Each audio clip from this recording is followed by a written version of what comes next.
Welcome to Wisdom Frequencies. Today, we bring you Thought Vibration by Walker Atkinson, a profound exploration of how your thoughts create your reality. If you enjoy this content, don't forget to like, comment, and subscribe for more inspiring audiobooks. Consider becoming a channel member to support our mission of sharing timeless wisdom with the world. Your membership helps us keep bringing you empowering content to fuel your journey of growth.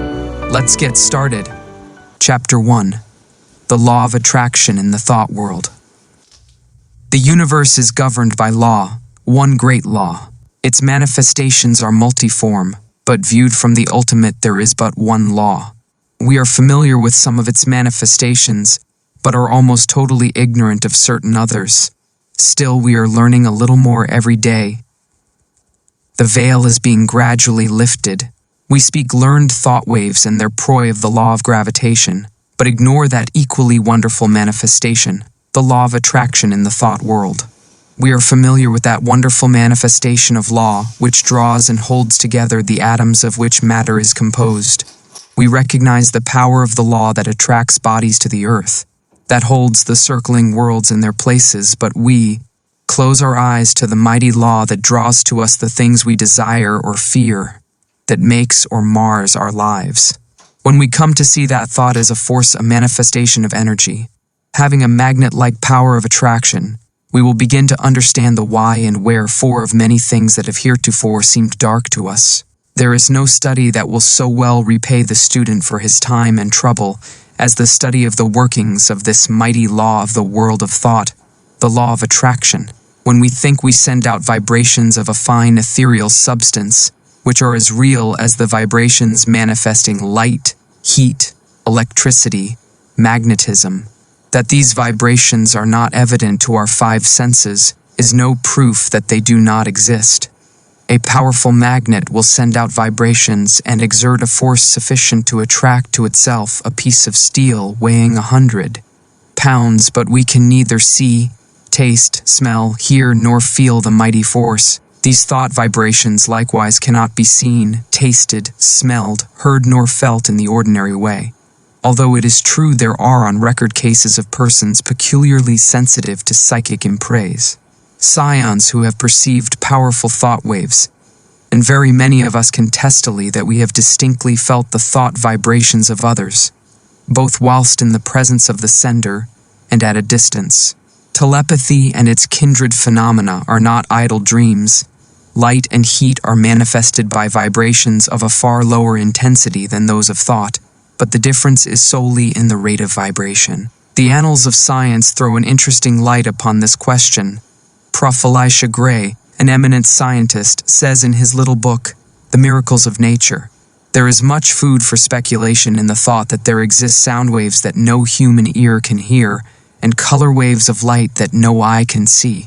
The long, dark, soundless space between 40,000 and 400 trillion vibrations per second, and the infinity of range beyond 700 trillion vibrations per second, where light ceases in the universe of motion, makes it possible to indulge in speculation. M. Williams, in his work entitled Short Chapters in Science, says, there is no gradation between the most rapid undulations or tremblings that produce our sensation of sound, and the slowest of those which give rise to our sensations of gentlest warmth. There is a huge gap between them, wide enough to include another world of motion, all lying between our world of sound and our world of heat and light.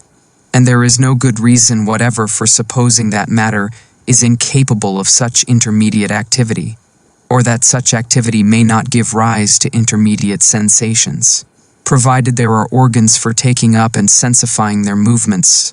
I cite the above authorities merely to give you food for thought, not to attempt to demonstrate to you the fact that thought vibrations exist. The last named fact has been fully established to the satisfaction of numerous investigators of the subject, and a little reflection will show you that it coincides with your own experiences.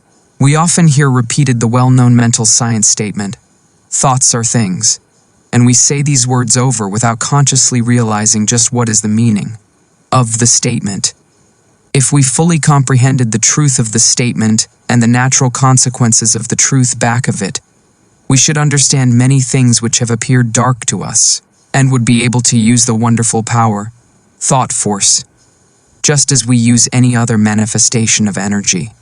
As I have said, when we think, we set into motion vibrations of a very high degree, but just as real as the vibrations of light, heat, sound, electricity. And when we understand the laws governing the production and transmission of these vibrations, we will be able to use them in our daily life, just as we do the better-known forms of energy. That we cannot see, hear, weigh, or measure these vibrations is no proof that they do not exist. There exist waves of sound which no human ear can hear, although some of these are undoubtedly registered by the ear of some of the insects, and others are caught by delicate scientific instruments invented by man. Yet there is a great gap between the sounds registered by the most delicate instrument and the limit which man's mind, reasoning by analogy, knows to be the boundary line between sound waves and some other forms of vibration. And there are light waves which the eye of man does not register, some of which may be detected by more delicate instruments, and many more so fine that the instrument has not yet been invented which will detect them, although improvements are being made every year, and the unexplored field gradually lessened. As new instruments are invented, new vibrations are registered by them, and yet the vibrations were just as real before the invention of the instrument as afterward. Supposing that we had no instruments to register magnetism, one might be justified in denying the existence of that mighty force, because it could not be tasted, felt, smelt, heard, seen, weighted, or measured. And yet the mighty magnet would still send out waves of force sufficient to draw to it pieces of steel weighing hundreds of pounds. Each form of vibration requires its own form of instrument for registration. At present, the human brain seems to be the only instrument capable of registering thought waves, although occultists say that in this century scientists will invent apparatus sufficiently delicate to catch and register such impressions. And from present indications, it looks as if the invention named might be expected at any time. The demand exists and undoubtedly will be soon supplied.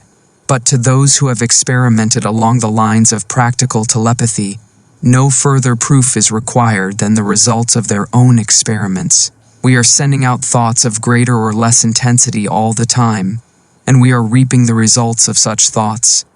Not only do our thought waves influence ourselves and others, but they have a drawing power. They attract to us the thoughts of others, things, circumstances, people, luck, in accord with the character of the thought uppermost in our minds. Thoughts of love will attract to us the love of others, circumstances and surroundings in accord with the thought, people who are of like thought.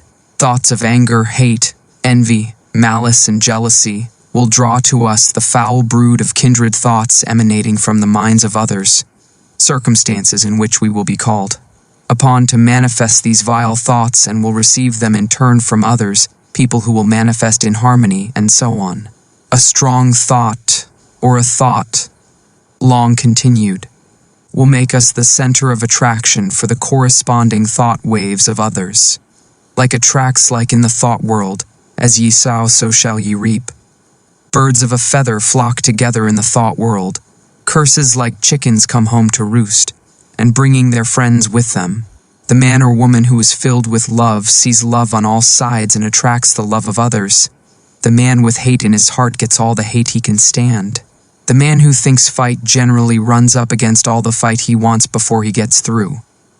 And so it goes. Each gets what he calls for over the wireless telegraphy of the mind. The man who rises in the morning feeling grumpy usually manages to have the whole family in the same mood before the breakfast is over. The nagging woman generally finds enough to gratify her nagging propensity during the day. This matter of thought attraction is a serious one. When you stop to think of it, you will see that a man really makes his own surroundings, although he blames others for it. I have known people who understood this law to hold a positive, calm thought and be absolutely unaffected by the inharmony surrounding them. They were like the vessel from which the oil had been poured on the troubled waters. They rested safely and calmly whilst the tempest raged around them. One is not at the mercy of the fitful storms of thought after he has learned the workings of the law. We have passed through the age of physical force onto the age of intellectual supremacy and are now entering a new and almost unknown field, that of psychic power. This field has its established laws and we should acquaint ourselves with them, or we will be crowded to the wall, as are the ignorant on the plains of effort. I will endeavor to make plain to you the great underlying principles of this new field of energy which is opening up before us, that you may be able to make use of this great power and apply it for legitimate and worthy purposes, just as men are using steam, electricity, and other forms of energy today. Chapter 2. Thought waves and their process of reproduction. Like a stone thrown into the water, thought produces ripples and waves which spread out over the great ocean of thought. There is this difference, however. The waves on the water move only on a level plane in all directions, whereas thought waves move in all directions from a common center, just as do the rays from the sun. Just as we here on earth are surrounded by a great sea of air, so are we surrounded by a great sea of mind.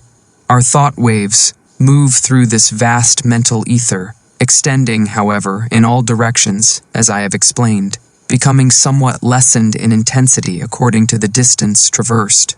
Because of the friction occasioned by the waves coming in contact with the great body of mind surrounding us on all sides, these thought waves have other qualities differing from the waves on the water. They have the property of reproducing themselves. In this respect, they resemble sound waves rather than waves upon the water.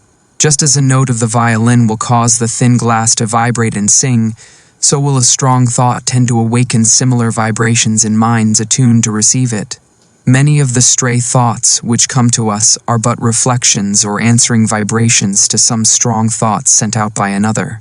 But unless our minds are attuned to receive it, the thought will not likely affect us. If we are thinking high and great thoughts, our minds acquire a certain keynote corresponding to the character of the thoughts we have been thinking. And, this keynote once established, we will be apt to catch the vibrations of other minds keyed to the same thought. On the other hand, let us get into the habit of thinking thoughts of an opposite character, and we will soon be echoing the low order of thought emanating from the minds of the thousands thinking along the same lines. We are largely what we have thought ourselves into being, the balance being represented by the character of the suggestions and thought of others, which have reached us either directly by verbal suggestions or telepathically by means of such thought waves. Our general mental attitude, however, determines the character of the thought waves received from others, as well as the thoughts emanating from ourselves. We receive only such thoughts as are in harmony with the general mental attitude held by ourselves. The thoughts not in harmony affecting us very little, as they awaken no response in us. The man who believes thoroughly in himself and maintains a positive, strong mental attitude of confidence and determination is not likely to be affected by the adverse and negative thoughts of discouragement and failure, emanating from the minds of other persons in whom these last qualities predominate. At the same time, these negative thoughts, if they reach one whose mental attitude is pitched on a low key, deepen his negative state and add fuel to the fire which is consuming his strength, or, if you prefer this figure, serve to further smother the fire of his energy and activity. We attract to us the thoughts of others of the same order of thought. The man who thinks success will be apt to get into tune with the minds of others thinking likewise, and they will help him, and he them. The man who allows his mind to dwell constantly upon thoughts of failure brings himself into close touch with the minds of other failure people, and each will tend to pull the other down still more. The man who thinks that all is evil is apt to see much evil, and will be brought into contact with others who will seem to prove his theory. And the man who looks for good in everything and everybody will be likely to attract to himself the things and people corresponding to his thought. We generally see that for which we look. You will be able to carry this idea more clearly if you will think of the Marconi wireless instruments, which receive the vibrations only from the sending instrument which has been attuned to the same key, while other telegrams are passing through the air in near vicinity without affecting the instrument. The same law applies to the operations of thought, corresponds to our mental attunement. If we have been discouraged, we may rest assured that we have dropped into a negative key. and have been affected not only by our own thoughts, but have also received the added depressing thoughts of similar character, which are constantly being sent out from the minds of other unfortunates who have not yet learned the law of attraction in the thought world. And if we occasionally rise to heights of enthusiasm and energy, how quickly we feel the inflow of the courageous, daring, energetic, positive thoughts being sent out by the live men and women of the world. We recognize this without much trouble when we come in personal contact with people and feel their vibrations, depressing or invigorating, as the case may be. But the same law operates when we are not in their presence, although we receive only that which less strongly. The mind has many degrees of pitch, ranging from the highest positive note to the lowest negative note, with many notes in between, varying in pitch according to their respective distance from the positive or negative extreme. When your mind is operating along positive lines, you feel strong, buoyant, bright, cheerful, happy, confident, and courageous, and are enabled to do your work well, to carry out your intentions, and progress on your roads to success. You send out strong positive thought, which affects others and causes them to cooperate with you or to follow your lead, according to their own mental keynote.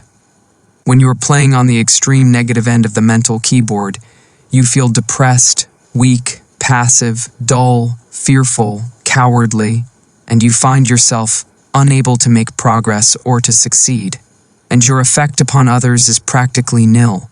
You are led by, rather than leading others, and are used as a human doormat or football by more positive persons. In some persons, the positive element seems to predominate, and in others, the negative quality seems to be more in evidence. There are, of course, widely varying degrees of positiveness and negativeness, and B may be negative to A, while positive to C. When two people first meet, there is generally a silent mental conflict in which their respective minds test their quality of positiveness and fix their relative position toward each other. This process may be unconscious in many cases, but it occurs nevertheless. The adjustment is often automatic, but occasionally the struggle is so sharp, the opponents being so well matched, that the matter forces itself into the consciousness of the two people. Sometimes both parties are so much alike in their degrees of positiveness that they fail to come to terms mentally. They never really are able to get along with each other, and they are either mutually repelled and separate or else stay together amid constant broils and wrangling. We are positive or negative to everyone with whom we have relations. We may be positive to our children, our employees and dependents, but we are at the same time negative to others to whom we occupy inferior positions, or whom we have allowed to assert themselves over us. Of course, something may occur, and we will suddenly become more positive than the man or woman to whom we have heretofore been negative. We frequently see cases of this kind, and as the knowledge of these mental laws becomes more general, we will see many more instances of persons asserting themselves and making use of their newfound power. But remember, you possess the power to raise the keynote of your mind to a positive pitch by an effort of the will. And, of course, it is equally true that you may allow yourself to drop into a low, negative note by carelessness or a weak will. There are more people on the negative plane of thought than on the positive plane, and consequently, there are more negative thought vibrations in operation in our mental atmosphere. But, happily for us, this is counterbalanced by the fact that a positive thought is infinitely more powerful than a negative one. And if by force of will we raise ourselves to a higher mental key, we can shut out the depressing thoughts and may take up the vibrations corresponding with our changed mental attitude. This is one of the secrets of the affirmations and auto-suggestions used by the several schools of mental science and other new thought cults. There is no particular merit in affirmations of themselves, but they serve a twofold purpose. They tend to establish new mental attitudes within us and act wonderfully in the direction of character, building, the science of making ourselves over. They tend to raise the mental keynote so that we may get the benefit of the positive thought waves of others on the same plane of thought. Whether or not we believe in them, we are constantly making affirmations. The man who asserts that he can and will do a thing, and asserts it earnestly, develops in himself the qualities conducive to the well-doing of that thing, and at the same time places his mind in the proper key to receive all the thought waves likely to help him in the doing. If, on the other hand, one says and feels that he is going to fail, he will choke and smother the thoughts coming from his own subconscious mentality which are intended to help him, and at the same time will place himself in tune with the failure thought of the world. And there is plenty of the latter kind of thought around, I can tell you. Do not allow yourselves to be affected by the adverse and negative thoughts of those around you. Rise to the upper chambers of your men, Tal-dwelling, and key yourself up to a strong pitch, away above the vibrations on the lower planes of thought. Then you will not only be immune to their negative vibrations, but will be in touch with the great body of strong positive thought coming from those of your own plane of development. My aim will be to direct and train you in the proper use of thought and will, that you may have yourself well in hand, and may be able to strike the positive key at any moment you may feel it necessary. It is not necessary to strike the extreme note on all occasions. The better plan is to keep yourself in a comfortable key without much strain, and to have the means at command whereby you can raise the pitch at once when occasion demands. By this knoll edge you will not be at the mercy of the old automatic action of the mind, but may have it well under your own control. Development of the will is very much like the development of a muscle, a matter of practice and gradual improvement. At first it is apt to be tiresome, but at each trial one grows stronger until the new strength becomes real and permanent. Many of us have made ourselves positive under sudden calls or emergencies. We are in the habit of bracing up when occasion demands, but by intelligent practice you will be so much strengthened that your habitual state will be equal to your bracing up stage now, and then when you find it necessary to apply the spur, you will be able to reach a stage not dreamed of at present.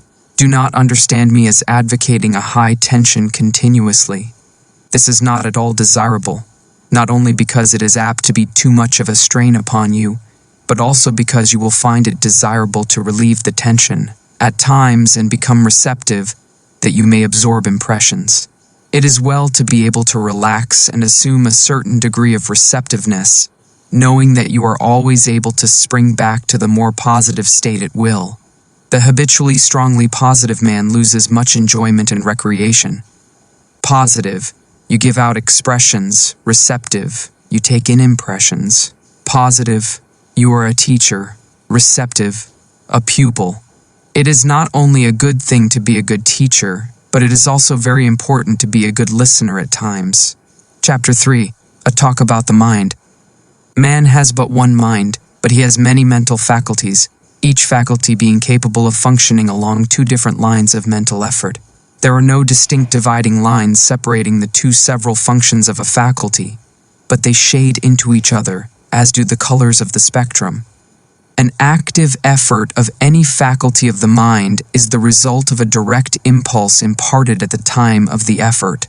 A passive effort of any faculty of the mind is the result of either a preceding active effort of the same mind, an active effort of another along the lines of suggestion, thought vibrations from the mind of another, thought impulses from an ancestor, transmitted by the laws of heredity, including impulses transmitted from generation to generation from the time of the original vibratory impulse imparted by the primal cause, which impulses gradually unfold and unsheath when the proper state of evolutionary development is reached. The active effort is newborn, fresh from the mint, whilst the passive effort is of less recent creation, and, in fact, is often the result of vibratory impulses imparted in ages long past. The active effort makes its own way, brushing aside the impeding vines and kicking from its path the obstructing stones. The passive effort travels along the beaten path. A thought impulse originally caused by an active effort of faculty may become by continued repetition, or habit, strictly automatic, the impulse given it by the repeated active effort developing a strong momentum, which carries it on, along passive lines, until stopped by another active effort or its direction changed by the same or motion impulse. Cause. On the other hand, thought impulses or motion impulses, continued along passive lines, may be terminated or corrected by an active effort. The active function creates, changes, or destroys. The passive function carries on the work given it by the active function and obeys orders and suggestions. The active function produces the thought habit, or motion habit, and imparts to it the vibrations, which carry it on along the passive lines thereafter. The active function also has the power to send forth vibrations which neutralize the momentum of the thought habit, or motion habit. It also is able to launch a new thought habit, or motion habit, with stronger vibrations, which overcomes and absorbs the first thought, or motion, and substitutes the new one. All thought impulses, or motion impulses, once started on their errands, continue to vibrate along passive lines until corrected or terminated by subsequent impulses imparted by the active function or other controlling power. The continuance of the original impulse adds momentum and force to it, and renders its correction or termination more difficult. This explains that which is called the force of habit. I think that this will be readily understood by those who have struggled to overcome a habit which had been easily acquired. The law applies to good habits as well as bad. The moral is obvious. Several of the faculties of the mind often combine to produce a single manifestation. A task to be performed may call for the combined exercise of several faculties, some of which may manifest by active effort and others by passive effort. The meeting of new conditions, new problems, calls for the exercise of active effort, whilst a familiar problem or task can be easily handled by the passive effort without the assistance of his more enterprising brother. There is in nature an instinctive tendency of living organisms to perform certain actions, the tendency of an organized body to seek that which satisfies the wants of its organism. This tendency is sometimes called appetency. It is really a passive mental impulse, originating with the impetus imparted by the primal cause and transmitted along the lines of evolutionary development, gaining strength and power as it progresses. The impulse of the primal cause is assisted by the powerful upward attraction exerted by the absolute. In plant life, this tendency is plainly discernible, ranging from the lesser exhibitions in the lower types to the greater in the higher types. It is that which is generally spoken of as the life force in plants. It is, however, a manifestation of rudimentary mentation, functioning along the lines of passive effort. In some of the higher forms of plant life, there appears a faint color of independent life action, a faint indication of choice of volition. Writers on plant life relate many remarkable instances of this phenomenon. It is undoubtedly an exhibition of rudimentary active mentation.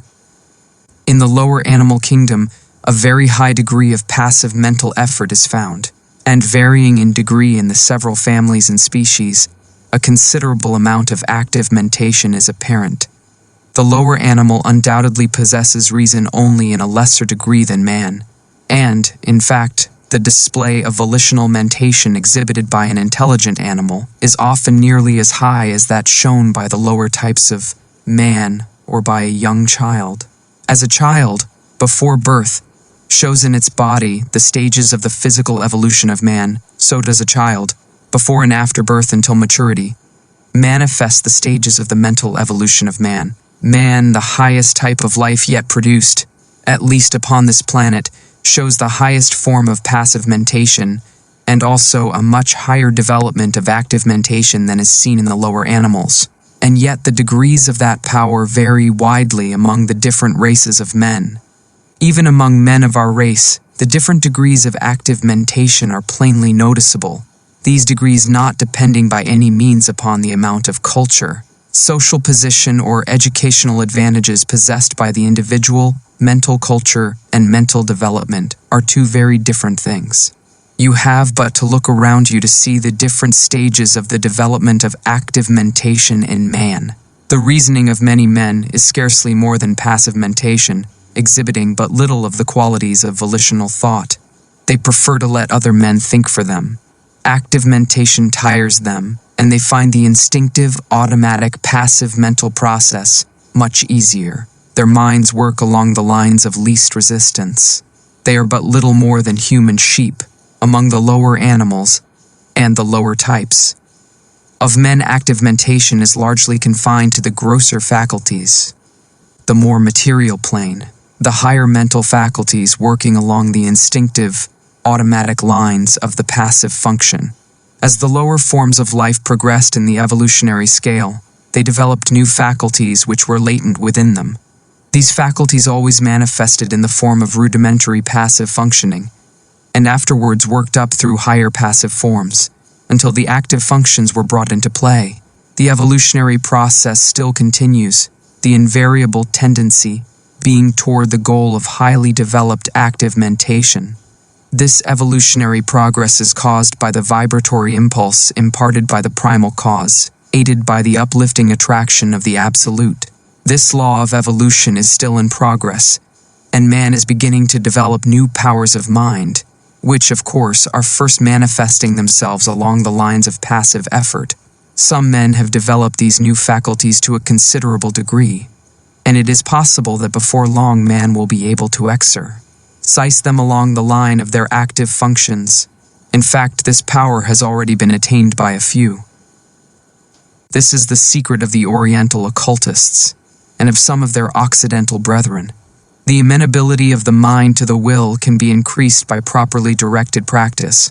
That which we are in the habit of referring to as the strengthening of the will is in reality the training of the mind to recognize and absorb the power within. The will is strong enough. It does not need strengthening. But the mind needs to be trained to receive and act upon the suggestions of the will. The will is the outward manifestation of the I Am. The will current is flowing in full strength along the spiritual wires, but you must learn how to raise the trolley pole to touch it before the mental car will move. This is a somewhat different idea from that which you have been in the habit of receiving from writers on the subject of willpower, but it is correct, as you will demonstrate to your own satisfaction if you will follow up the subject by experiments along the proper lines. The attraction of the Absolute is drawing man upward, and the vibratory force of the primal impulse has not yet exhausted itself. The time of evolutionary development has come when man can help himself. The man who understands the law can accomplish wonders by means of the development of the powers of the mind, whilst the man who turns his back upon the truth will suffer from his lack of knowledge of the law. He who understands the laws of his mental being develops his latent powers and uses them intelligently. He does not despise his passive mental functions, but makes good use of them also, charges them with the duties for which they are best fitted, and is able to obtain wonderful results from their work. Having mastered them and trained them to do the bidding of the higher self, when they fail to do their work properly, he regulates them, and his knowledge prevents him from meddling with them unintelligently, and thereby doing himself harm. He develops the faculties and powers latent within him, and learns how to manifest them along the line of active mentation as well as passive. He knows that the real man within him is the master too, whom both active and passive functions are but tools. He has banished fear and enjoys freedom. He has found himself. He has learned the secret of the I Am. Chapter 4. Mind Building. Man can build up his mind and make it what he wills.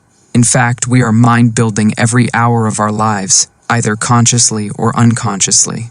The majority of us are doing the work unconsciously, but those who have seen a little below the surface of things have taken the matter in hand and have become conscious creators of their own mentality. They are no longer subject to the suggestions and influences of others but have become masters of themselves. They assert the I and compel obedience from the subordinate mental faculties. The I is the sovereign of the mind, and what we call will is the instrument of the I. Of course, there is something back of this, and the universal will is higher than the will of the individual. But the latter is in much closer touch with the universal will than is generally supposed. And when one conquers the lower self and asserts the I, he becomes in close touch with the universal will and partakes largely of its wonderful power. The moment one asserts the I and finds himself, he establishes a close connection between the individual will and the universal will. But before he is able to avail himself of the mighty power at his command, he must first effect the mastery of the lower self.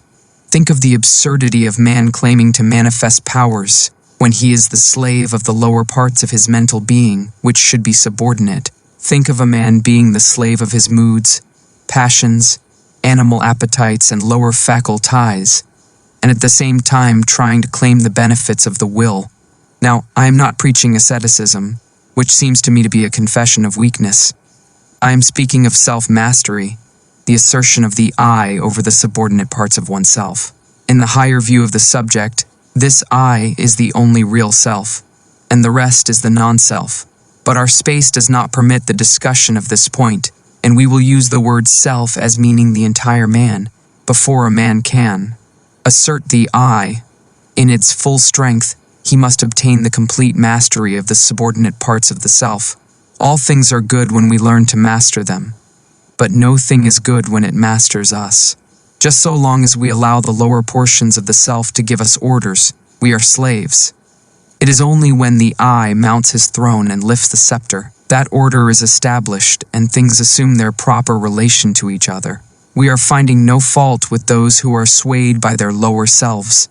They are in a lower grade of evolution and will work up in time, but we are calling the attention of those who are ready to the fact that the sovereign must assert his will and that the subjects must obey. Orders must be given and carried out. Rebellion must be put down, and the rightful authority insisted upon, and the time to do it is now. You have been allowing your rebellious subjects to keep the king from his throne. You have been allowing the mental kingdom to be misgoverned by irresponsible faculties. You have been the slaves of appetite, unworthy thoughts, passion, and negativeness. The will has been set aside, and low desire has usurped the throne. It is time to re-establish order in the mental kingdom.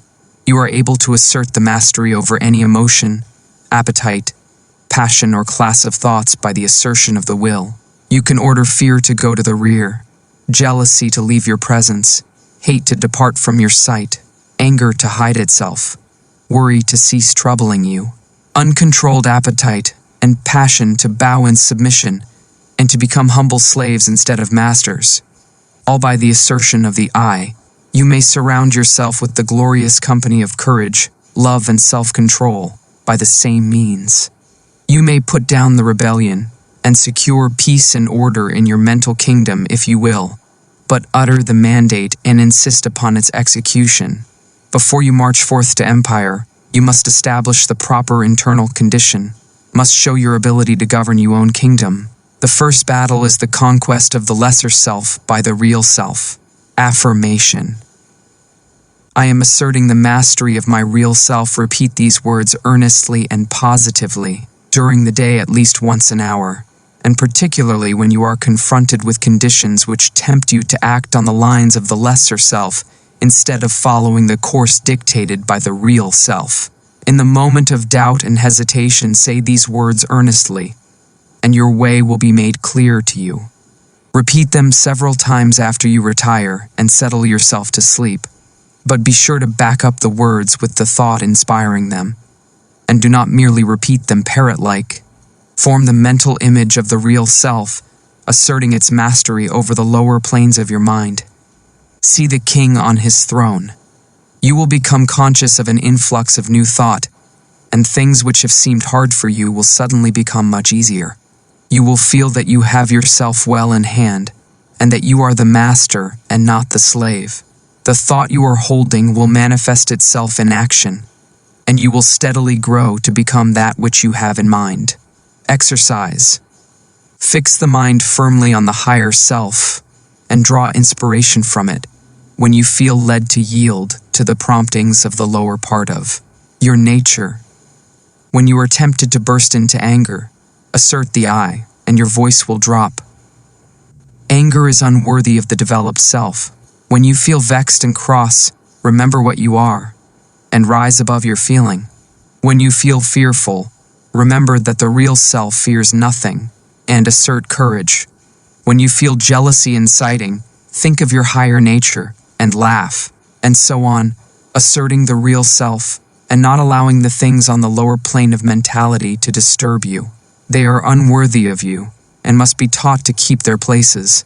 Do not allow these things to master you. They should be your subjects, not your masters. You must get away from this plane, and the only way to do so is to cut loose from these phases of thought which have been running things to suit themselves. You may have trouble at the start, But keep at it, and you will have that satisfaction which comes only from conquering the lower parts of our nature. You have been a slave long enough. Now is the time to free yourselves. If you will follow these exercises faithfully, you will be a different being by the end of the year, and will look back with a pitying smile to your former condition. But it takes work. This is Chapter 5. The Secret of the Will. While psychologists may differ in their theories regarding the nature of the will, none deny its existence, nor question its power. All persons recognize the power of strong will. All see how it may be used to overcome the greatest obstacles. But few realize that the will may be developed and strengthened by intelligent practice. They feel that they could accomplish wonders if they had a strong will, but instead of attempting to develop it, they content themselves with vain regrets. They sigh but do nothing. Those who have investigated the subject closely know that willpower, with all its latent possibilities and mighty powers, may be developed, disciplined, controlled, and directed, just as may be any other of nature's forces. It does not matter what theory you may entertain about the nature of the will. You will obtain the results if you practice intelligently. Personally, I have a somewhat odd theory about the will. I believe that every man has potentially a strong will, and that all he has to do is to train his mind to make use of it. I think that in the higher regions of the mind of every man is a great store of will power awaiting his use. The will current is running along the psychic wires, and all that it is necessary to do is to raise the mental trolley pole and bring down the power for your use.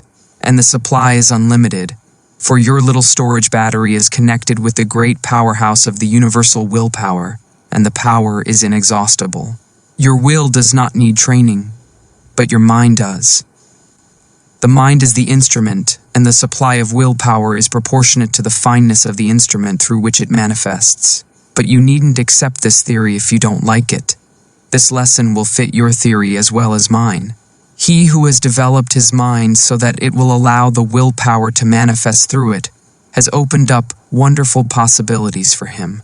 Self, at his command, but he is able to bring into play and use faculties, talents, and abilities of whose existence he has not dreamed. This secret of the will is the magic key which opens not only has he found a great power all doors. The late Donald G. Mitchell once wrote, "Resolve is what makes a man manifest, not puny resolve, but crude determination, not errant purpose, but that strong and indefatigable will, which treads down difficulties and danger. As a boy treads down the heaving frostlands of winter, which kindles his eye and brain with a proud pulse beat toward the unattainable, will makes men giants. Many of us feel that if we would but exert our will, we might accomplish wonders, but somehow we do not seem to want to take the trouble. At any rate, we do not get to the actual willing point. We put it off from time to time and talk vaguely of someday, but that someday never comes. We instinctively feel the power of the will, but we haven't enough energy to exercise it, and so drift along with the tide, unless perhaps some friendly difficulty arises, some helpful obstacle appears in our path, or some kindly pain stirs us into action, in either of which cases we are compelled to assert our will and thus begin to accomplish something. The trouble with us is that we do not want to do the thing enough to make us exert our willpower. We don't want to hard enough. We are mentally lazy and of weak desire. If you do not like the word desire, substitute for it the word aspiration. That is the trouble. Let a man be in danger of losing his life. Let a woman be in danger of losing a great love, and you will witness a startling exhibition of will power from an unexpected source. Let a woman's child be threatened with danger, and she will manifest a degree of courage and will that sweeps all before it. And yet the same woman will quail before a domineering husband, and will lack the will to perform a simple task. A boy will do all sorts of work if he but considers it play, and yet he can scarcely force himself to cut a little firewood. Strong will follows strong desire. If you really want to do a thing very much, you can usually develop the willpower to accomplish it. The trouble is that you have not really wanted to do these things, and yet you blame your will. You say that you do want to do it, But if you stop to think, you will see that you really want to do something else more than the thing in question. You are not willing to pay the price of attainment. Stop a moment and analyze this statement and apply it in your own case. You are mentally lazy. That's the trouble. Don't talk to me about not having enough will. You have a great storehouse of will awaiting your use, but you are too lazy to use it. Now, if you are really in earnest about this matter, get to work and first find out what you really want to do, then start to work and do it. Never mind about the willpower, you'll find a full supply of that whenever you need it.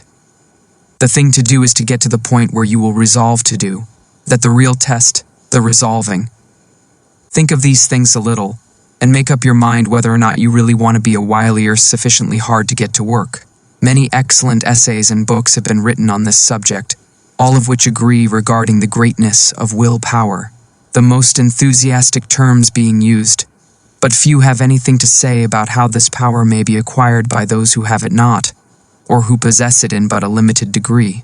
Some have given exercises designed to strengthen the will, which exercises really strengthen the mind so that it is able to draw upon its store of power. But they have generally overlooked the fact that in autosuggestion is to be found the secret of the development of the mind so that it may become the efficient instrument of the will. A autosuggestion, I am using my willpower. Say these words several times earnestly and positively, immediately after finishing this article. Then repeat them frequently during the day, at least once an hour, and particularly when you meet something that calls for the exercise of willpower. Also repeat them several times after you retire and settle yourself for sleep. Now, there is nothing in the words unless you back them up with the thought. In fact, the thought is the whole thing, and the words only pegs upon which to hang the thought. So think of what you are saying and mean what you say. You must use faith at the start, and use the words with a confident expectation of the result. Hold the steady thought that you are drawing on your storehouse of willpower, and before long you will find that thought is taking form in action, and that your willpower is manifesting itself. You will feel an influx of strength with each repetition of the words. You will find yourself overcoming difficulties and bad habits, and will be surprised at how things are being smoothed out for you. Exercise. Perform at least one disagreeable task each day during the month. If there is any especially disagreeable task which you would like to shirk, that is the one for you to perform. This is not given to you in order to make you self-sacrificing or meek or anything of that sort. It is given you to exercise your will. Anyone can do a pleasant thing cheerfully, but it takes will to do the unpleasant thing cheerfully, and that is how you must do. The work, discipline to you. Try it for a month, and you will see where it comes in.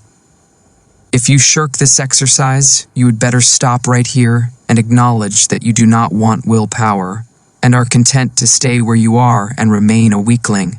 It will prove a most valuable.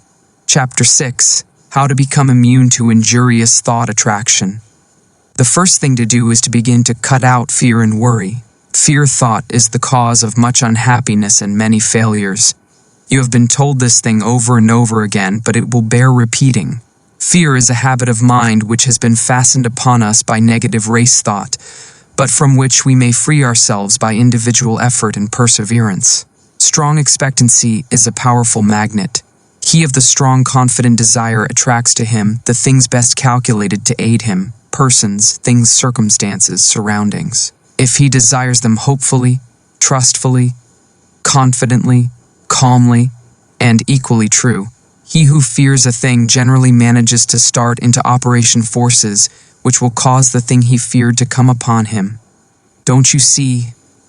The man who fears really expects the feared thing, and the eyes of the law is the same as if he really had wished for or desired it. The law is operative in both cases. The principle is the same. The best way to overcome the habit of fear is to assume the mental attitude of courage, just as the best way to get rid of darkness is to let in the light. It is a waste of time to fight a negative thought habit by recognizing its force and trying to deny it out of existence by mighty efforts. The best, surest, easiest, and quick easy method is to assume the existence of the positive thought desired in its place, and by constantly dwelling upon the positive thought, manifest it into objective reality. Therefore, instead of repeating, "I'm not afraid," say boldly, "I am full of courage. I am courageous." You must assert, "There's nothing to fear," which, although in the nature of a denial, simply denies the reality of the object causing fear, rather than admitting the fear itself and then denying it. To overcome fear, one should hold firmly to the mental attitude of courage. He should think courage, say courage, act courage. He should keep the mental picture of courage before him all the time, until it becomes his normal mental attitude. Hold the ideal firmly before you, and you will gradually grow to its attainment. The ideal will become manifest. Let the word courage sink deeply into your mind, and then hold it firmly there until the mind fastens it in place. Think of yourself as being courageous. See yourself as acting with courage in trying situations. Realize that there is nothing to fear, that worry and fear never helped anyone, and never will. Realize that fear paralyzes effort, and that courage promotes activity. The confident, fearless, expectant, "I can and I will" man is a mighty magnet. He attracts to himself just what is needed for his success. Things seem to come his way, and people say he is lucky. Nonsense. Luck has nothing to do with it. It's all in the mental attitude. And the mental attitude of the "I can't" or the "I'm afraid" man also determines his measure of success. There's no mystery whatsoever about it. You have but to look about you to realize the truth of what I have said. Did you ever know a successful man who did not have the "I can" and "I will" thought strong within him? Why, he will walk all around the "I can't" man, who has perhaps even more ability. The first mental attitude brought to the surface latent qualities, as well as attracted help from outside, whilst the second mental attitude not only attracted "I can't" people and things, but also kept the man's own powers from manifesting themselves. I have demonstrated the correctness of these views, and so have many others, and the number of people who know these things is growing every day. Don't waste your thought force, but use it to advantage. Stop attracting to yourself failure, unhappiness, inharmony, sorrow. Begin now and send out a current of bright, positive, happy thought. Let your prevailing thought be, "I can and I will." Think "I can and I will." Dream "I can and I will." Say "I can and I will." And act "I can and I will." Live on the "I can" and "I" and will plane, and before you are aware of it, you will feel the new vibrations manifesting themselves in action. Will see them bring results. Will be conscious of the new point of view. Will realize that your own is coming to you. You will feel better, act better, see better, be better in every way after you join the "I can and I will" brigade. Fear is the parent of worry, hate, jealousy, malice, anger, discontent, failure, and all the rest. The man who rids himself of fear will find that the rest of the brood has disappeared. The only way to be free is to get rid of fear. Tear it out by the roots. I regard the conquest of fear as the first important step to be taken by those who wish to master the application of thought force. So long as fear masters you, you are in no condition to make progress in the realm of thought. And I must insist that you start to work at once to get rid of this obstruction. You can do it if you only go about it in earnest, and when you have ridded yourself of the vile thing, life will seem entirely different to you. You will feel happier, freer, stronger, more positive, and will be more successful in every undertaking of life. Start it today. Make up your mind that this intruder must go. Do not compromise matters with him, but insist upon an absolute surrender on his part. You will find the task difficult at first, but each time you oppose him, he will grow weaker, and you will be stronger. Shut off his nourishment, starve him to death. He cannot live in a thought atmosphere of fearlessness. So start to fill your mind with good, strong, fearless thoughts. Keep yourself busy thinking fearlessness, and fear will die of his own accord. Fearlessness is positive, fear is negative, and you may be sure that the positive will prevail. So long as fear is around with his "but," "if," "suppose," "I'm afraid," "I can't," "what if," and all the rest of his cowardly suggestions, you will not be able to use your thought force to the best advantage. Once get him out of the way, you will have clear sailing, and every inch of thought, sail will catch the wind. He is a Jonah. Overboard with him. I advise that you start in to do some of the things which you feel you could do if you were not afraid to try. Start to work to do these things, affirming courage all the way through, and you will be surprised to see how the changed mental attitude will clear away obstacles from your path, and will make things very much easier than you had anticipated. Exercises of this kind will develop you wonderfully, and you will be much gratified at the result of a little practice along these lines. There are many things before you awaiting accomplishment, which you can master if you will only throw aside the yoke of fear, if you will only refuse to accept the race suggestion, and will boldly assert the I and its power. And the best way to vanquish fear is to assert courage and stop thinking of fear. By this plan you will train the mind into new habits of thought, thus eradicating the old negative thoughts which have been pulling you down and holding you back. Take the word courage with you as your watchword and manifest it in action. Remember, the only thing to fear is fear, and well, don't even fear fear, for he's a cowardly chap at the best. Who will run if you show a brave front? Chapter 7. The Transmutation of Negative Thought. Worry is the child of fear. If you kill out fear, worry will die for want of nourishment. This advice is very old, and yet it is always worthy of repetition, for it is a lesson of which we are greatly in need. Some people think that if we kill out fear and worry, we will never be able to accomplish anything. I have read editorials in the great journals in which the writers held that without worry, one can never accomplish any of the great tasks of life, because worry is necessary to stimulate interest in work. This is nonsense, no matter who utters it. Worry never helped one to accomplish anything. On the contrary, it stands in the way of accomplishment and attainment. The motive underlying action and doing things is desire and interest. If one earnestly desires a thing, he naturally becomes very much interested in its accomplishment and is quick to seize upon anything likely to help him to gain the thing he wants. More than that, his mind starts up a work on the subconscious plane that brings into the field of consciousness many ideas of value and importance. Desire and interest are the causes that result in success. Worry is not desire. It is true that if one's surroundings and environments become intolerable, he is driven in desperation to some efforts that will result in throwing off the undesirable conditions and in the acquiring of those more in harmony with his desire. But this is only another form of desire. The man desires something different from what he has, and when his desire becomes strong enough, his entire interest is given to the task. He makes a mighty effort, and the change is accomplished. But it wasn't worry that caused the effort. Worry could content itself with wringing its hands and moaning, "Woe is me," and wearing its nerves to a frazzle and accomplishing nothing. Desire acts differently. It grows stronger as the man's conditions become intolerable, and finally when he feels the hurt so strongly that he can't stand it any longer, he says, "I won't stand this any longer, -1 will make a change," and lo, then desire springs into action. The man keeps on wanting a change the worst way, and his interest and attention being given to the task of deliverance, he begins to make things move. Worry never accomplished anything. Worry is negative and death-producing. Desire and ambition are positive and life-producing. A man may worry himself to death and yet nothing will be accomplished, but let that man transmute his worry and discontent into desire and interest, coupled with a belief that he is able to make the change, the "I can and I will" idea, then something happens. Yes, fear and worry must go before we can do much.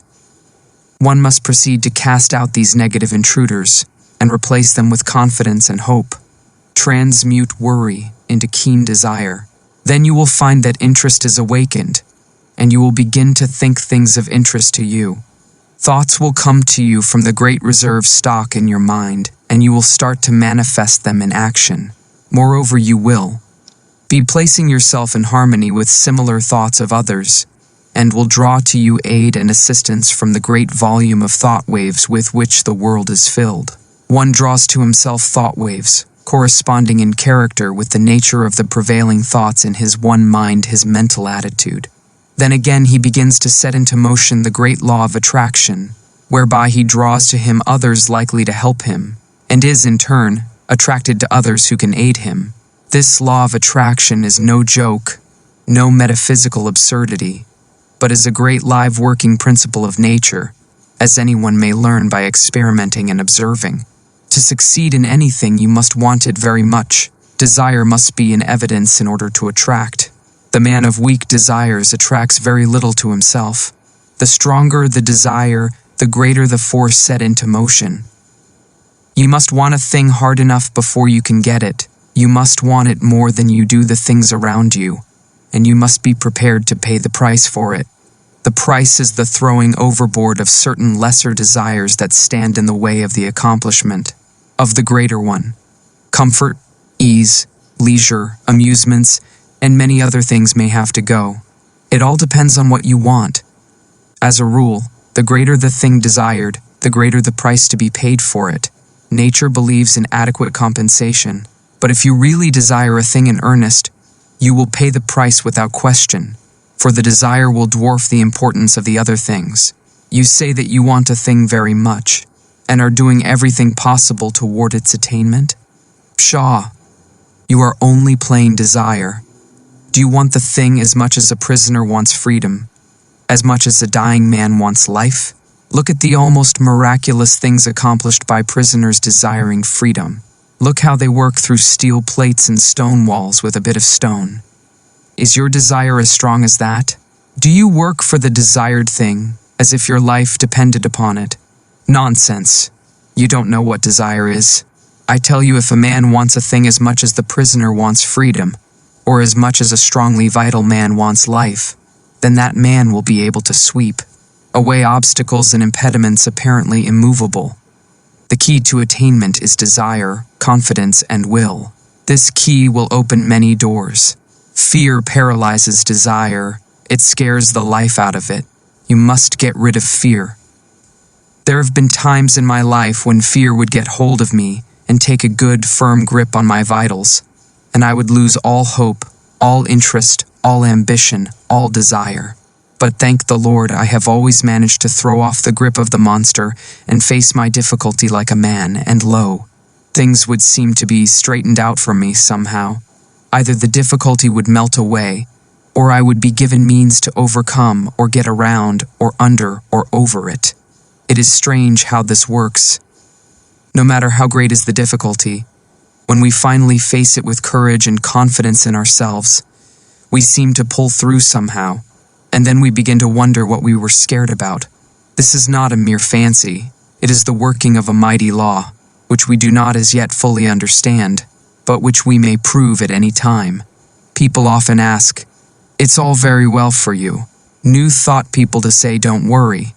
But what's a person to do when he thinks of all the possible things ahead of him, which might upset him and his plans?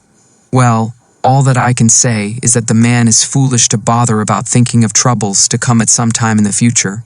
The majority of things that we worry about don't come to pass at all. A large proportion of the others come in a milder form than we had anticipated. And there are always other things which come at the same time which help us to overcome the trouble. The future holds in store for us not only difficulties to be overcome, but also agents to help us in overcoming the difficulties. Things adjust themselves. We are prepared for any trouble which may come upon us, and when the time comes, we somehow find ourselves able to meet it. God not only tempers the wind to the shorn lamb, but he also tempers the shorn lamb to the wind. The winds and the shearing do not come together. There is usually enough time for the lamb to get seasoned, and then he generally grows new wool before the cold blast comes. It has been well said that 9/10 of the worries are over things which never comes to pass, and that the other 10th is over things of little or no account. So what's the use in using up all your reserve force and fretting over future troubles, if this be so? Better wait until your troubles really come before you worry. You will find that by this storing up of energy, you will be able to meet about any sort of trouble that comes your way.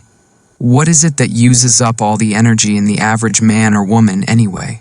Is it the real overcoming of difficulties, or the worrying about impending troubles? It's always tomorrow, tomorrow, and yet tomorrow never comes just as we feared it would. Tomorrow is all right. It carries in its grip good things as well as troubles. Bless my soul, when I sit down and think over the things which I once feared might possibly descend upon me, I laugh. Where are those feared things now? I don't know, have almost forgotten that I ever feared them. You do not need fight worry. That isn't the way to overcome the habit. Just practice concentration, and then learn to concentrate upon something right before you, and you will find that the worry thought has vanished. The mind can think of but one thing at a time, and if you concentrate upon a bright thing, the other thing will fade away. There are better ways of overcoming objectionable thoughts than by fighting them. Learn to concentrate upon thoughts of an opposite character, and you will have solved the problem.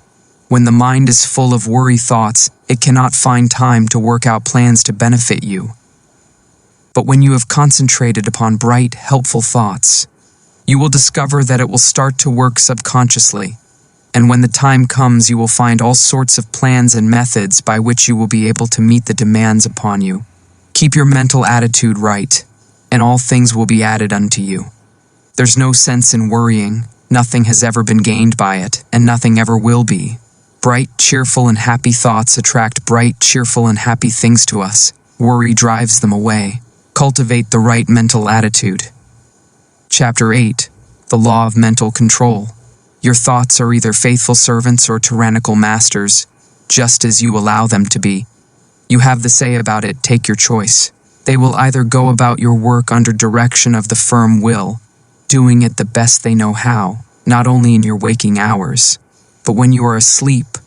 Some of our best mental work being performed for us when our conscious mentality is at rest, as is evidenced by the fact that when the morning comes, we find troublesome problems have been worked out for us during the night, after we had dismissed them from our minds apparently, or they will ride all over us and make us their slaves if we are foolish enough to allow them to do so.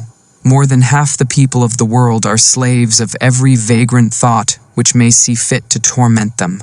Your mind is given you for your good and for your own use, not to use you. There are very few people who seem to realize this and who understand the art of man-aging the mind. The key to the mystery is concentration. A little practice will develop within every man the power to use the mental machine properly. When you have some mental work to do, concentrate upon it to the exclusion of everything else, and you will find that the mind will get right down to business, to the work at hand, and matters will be cleared up in no time. There is an absence of friction, and all waste motion or lost power is obviated. Every pound of energy is put to use, and every revolution of the mental driving wheel counts for something.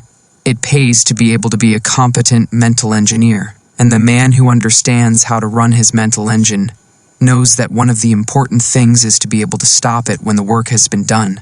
He does not keep putting coal in the furnace and maintaining a high pressure after the work is finished, or when the day's portion of the work has been done, and the fires should be banked until the next day. Some people act as if the engine should be kept running whether there was any work to be done or not, and then they complain if it gets worn out and wobbles and needs repairing. These mental engines are fine machines and need intelligent care. To those who are acquainted with the laws of mental control, it seems absurd for one to lie awake at night fretting about the problems of the day, or, more often, of the morrow. It is just as easy to slow down the mind as it is to slow down an engine, and thousands of people are learning to do this in these days of new thought. The best way to do it is to think of something else, as far different from the obtruding thought as possible. There is no use fighting an objectionable thought with the purpose of downing it. That is a great waste of energy, and the more you keep on saying, "I won't think of this thing," the more it keeps on coming into your mind, for you are holding it there for the purpose of hitting it. Let it go. Don't give it another thought. Fix the mind on something entirely different, and keep the attention there by an effort of the will.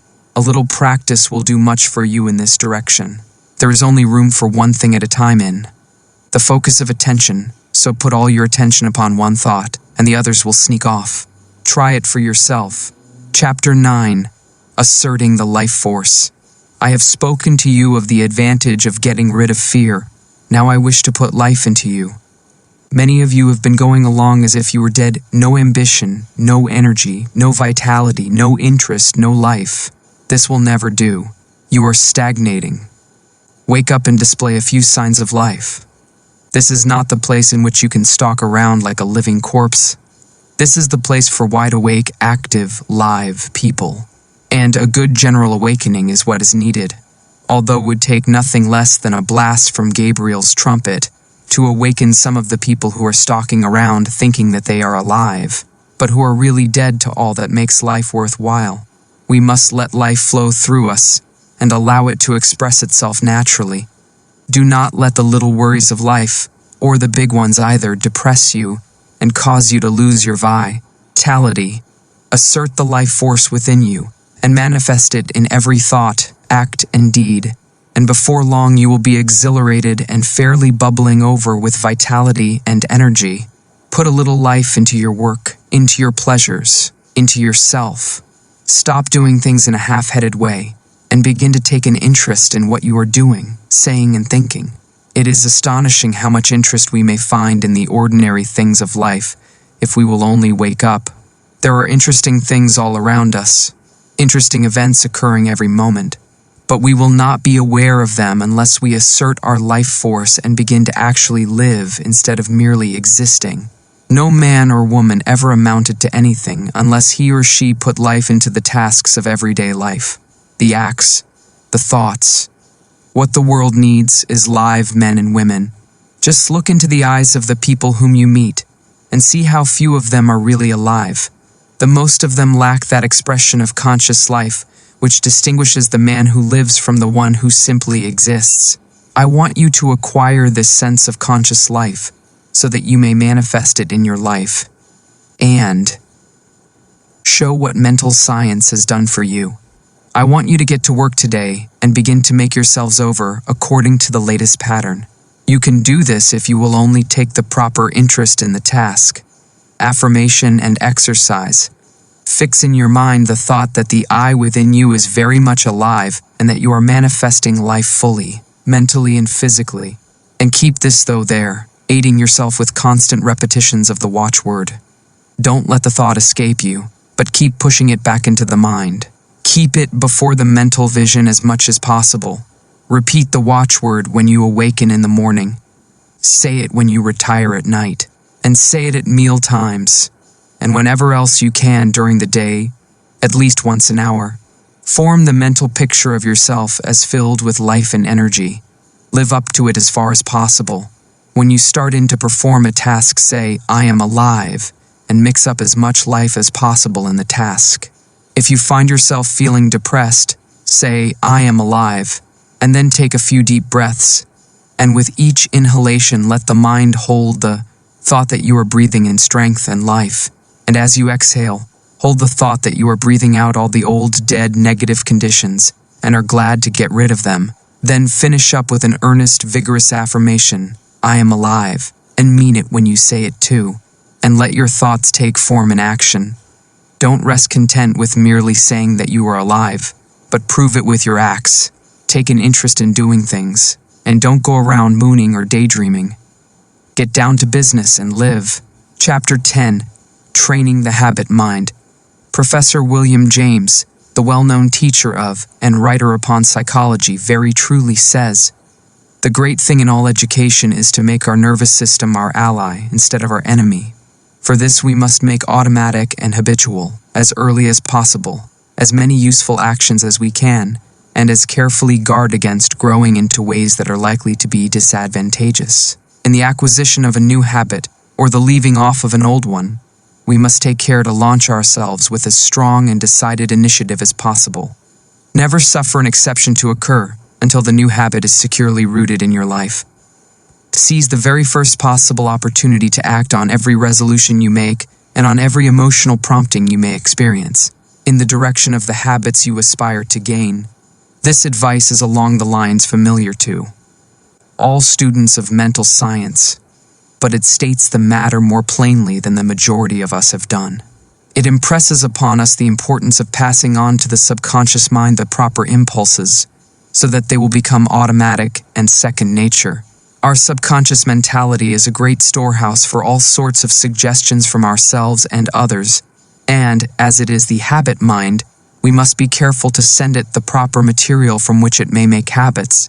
If we get into the habit of doing certain things, we may be sure that the subconscious mentality will make it easier for us to do just the same thing over and over again, easier each time, until finally we are firmly bound with the ropes and chains of the habit, and find it more or less difficult, sometimes almost impossible, to free ourselves from the hateful thing.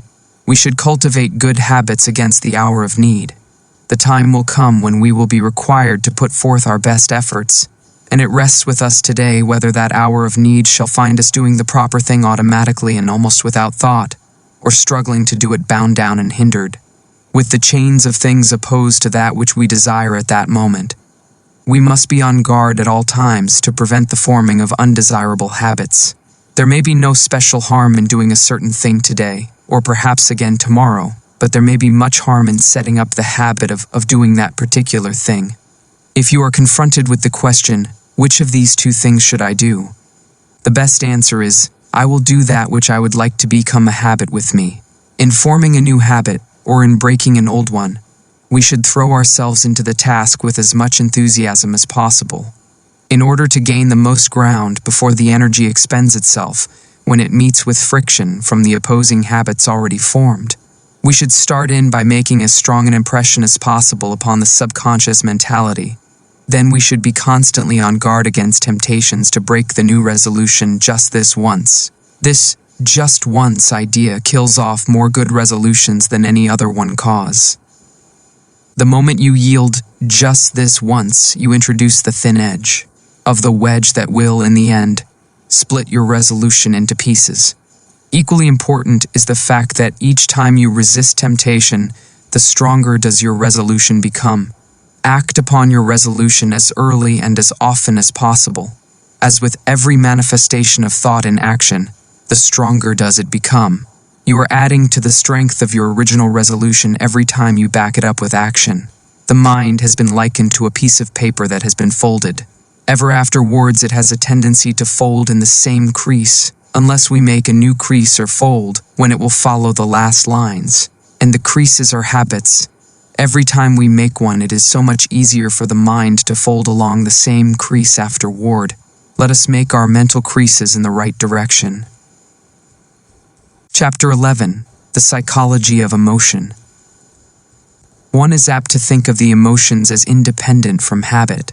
We easily may think of one acquiring habits of action, and even of thinking, but we are apt to regard the emotions as something connected with feeling and quite divorced from intellectual effort. Yet, notwithstanding the distinction between the two, both are dependent largely upon habit, and one may repress, increase, develop, and change one's emotions, just as one may regulate habits of action and lines of thought. It is an axiom of psychology that emotions deepen by repetition.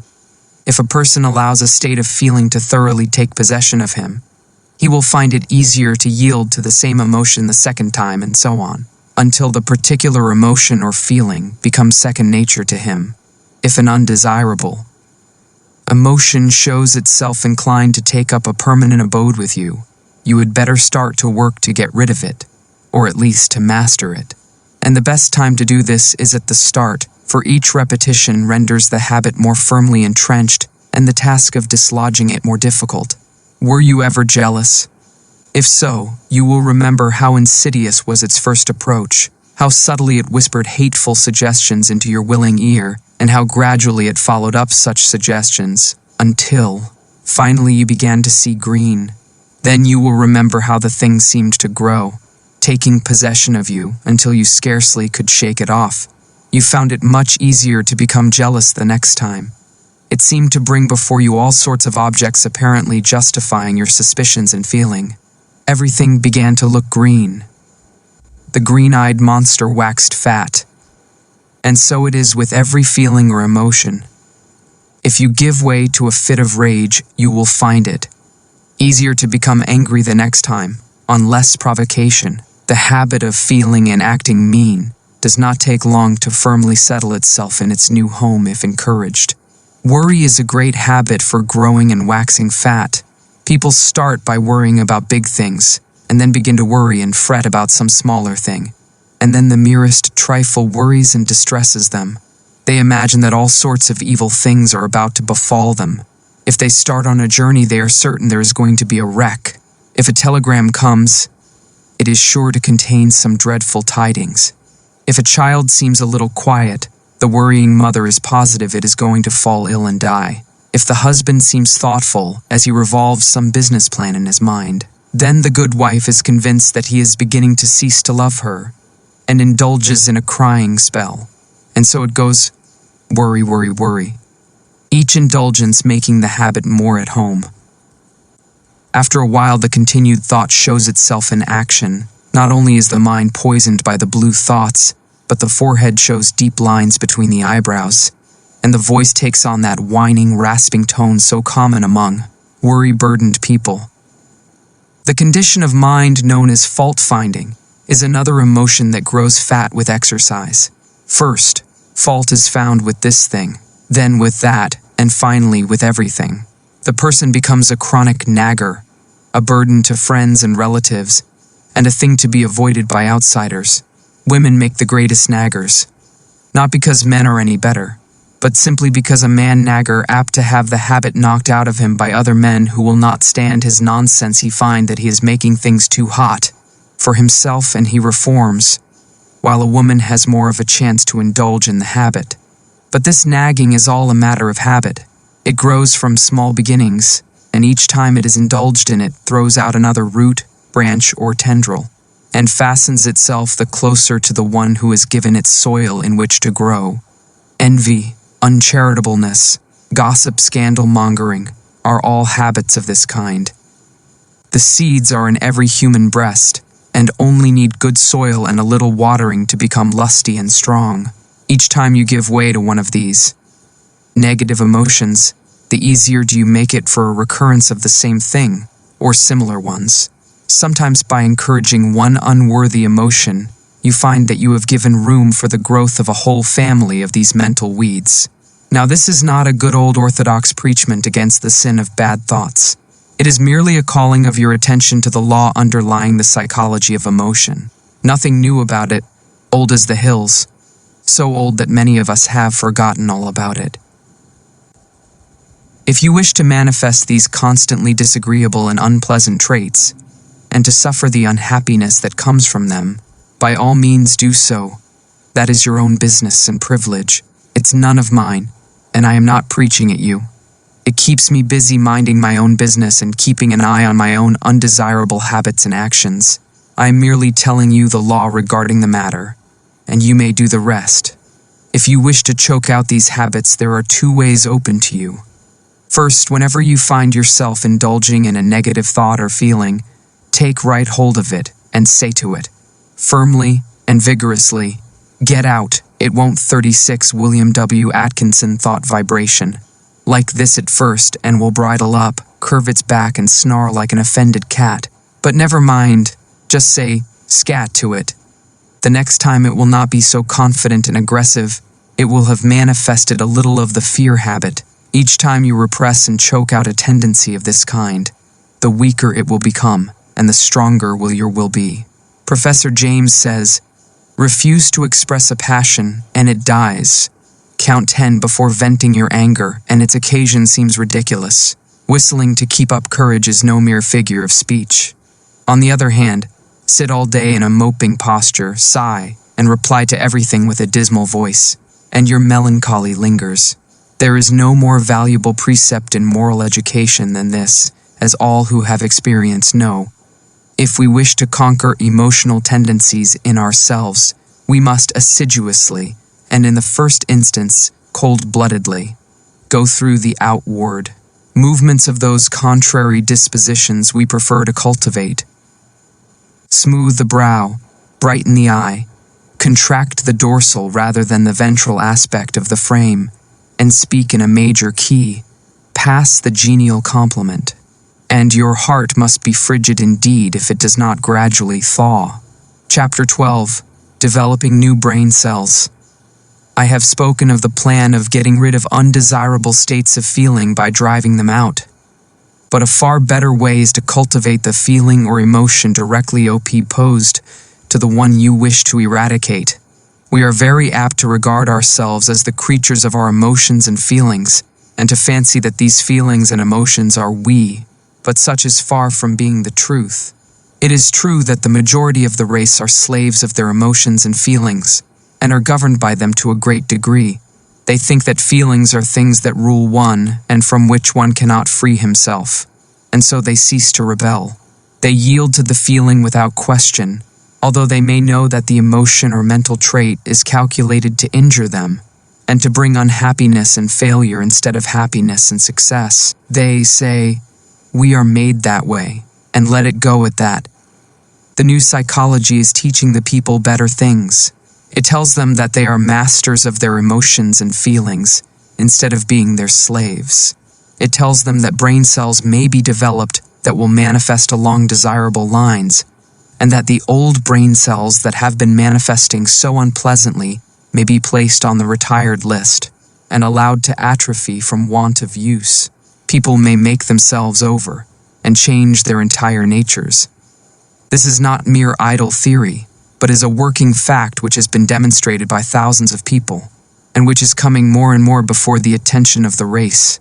No matter what theory of mind we entertain, we must admit that the brain is the organ and instrument of the mind, in our present state of existence at least, and that the brain must be considered in this matter. The brain is like a wonderful musical instrument, having millions of keys, upon which we may play innumerable combinations of sounds. We come into the world with certain tendencies, temperaments, and predispositions. We may account for these tendencies by heredity, or we may account for them upon theories of pre-existence, but the facts remain the same. Certain keys seem to respond to our touch more easily than others. Certain notes seem to sound forth as the current of circumstances sweeps over the strings, and certain other notes are less easily vibrated. But we find that if we but make an effort of the will to restrain the utterance of some of these easily sounded strings, they will grow more difficult to sound, and less liable to be stirred by the passing breeze. And if we will pay attention to some of the other strings that have not been giving forth a clear tone, we will soon get them in good working order. Their notes will chime forth clear and vibrant, and will drown the less pleasant sounds. We have millions of unused brain cells awaiting our cultivation. We are using but a few of them, and some of these we are working to death. We are able to give some of these cells a rest by using other cells. The brain may be trained and cultivated in a manner incredible to one who has not looked into the subject. Mental attitudes may be acquired and cultivated, changed and discarded at will. There is no longer any excuse for people manifesting unpleasant and harmful mental states. We have the remedy in our own hands. We acquire habits of thought, feeling, and action, repeated use.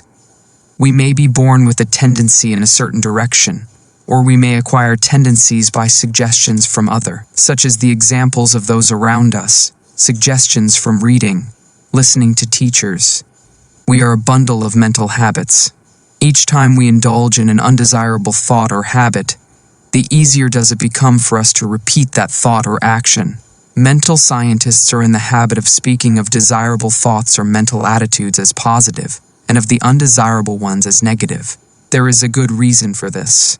The mind instinctively recognizes certain things as good for the individual to which it belongs, and it clears the path for such thoughts, and interposes the least resistance to them. They have a much greater effect than an undesirable thought possesses, and one positive thought will counteract a number of negative thoughts. The best way to overcome undesirable or negative thoughts and feelings is to cultivate the positive ones.